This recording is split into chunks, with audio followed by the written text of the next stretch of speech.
তখনই তো মেন কথা হলো বাংলাদেশ তো নতুন সরকার আইছে এবং পরিষেবাও ভালো বা তাদেরও সব কিছু পরিষেবা দিকে ভালো।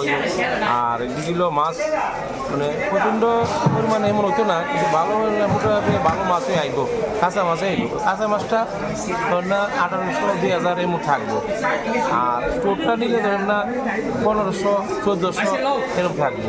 কিন্তু মাছের একটু আমদানি থাকবো, খারাপ না, ভালো থাকবে।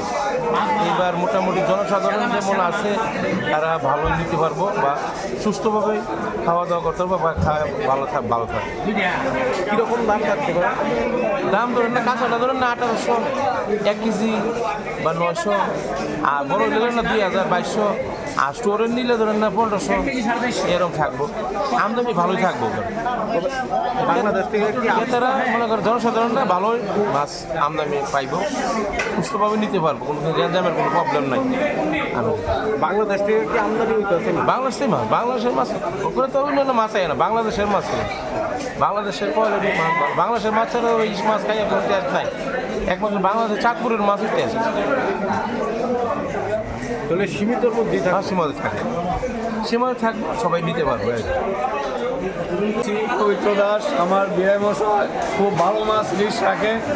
হ্যাঁ, সামনে নববর্ষ আইতেছে এবং মাছের রেট আহামরি রেট নেয় না, খুব চিপ রেটে সবাই যাতে নিতে পারে এমন ব্যবস্থায় রাখে এবং মাছগুলো ভালো পড়ে। আমি যতদিন মাছ নিয়েছি কোনোদিন খারাপ মাছ এখানে পাইছি না এবং রেটও খুব ভালো থাকে। এই হলো এই আর বাঙালিরা তো বিশেষ করে আমরা ত্রিপুরার 99%ই মাছের উপর নির্ভরশীল, 1% হয়তো নিরামিষ খায়, এই আর কি।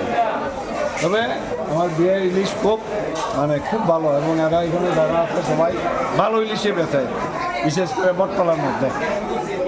এই আর আমার নাম শত্রুরঞ্জন দাস, আমিও অফিসারি চাকরি করি নই। হ্যাঁ, আমার রিটায়ার পারছেন। আমি আগে ওই ফোরপুর ব্লকে আসলাম, জম্মু রিজার্ভারেরও দেখাশোনা আমি আগে করতাম আর কি।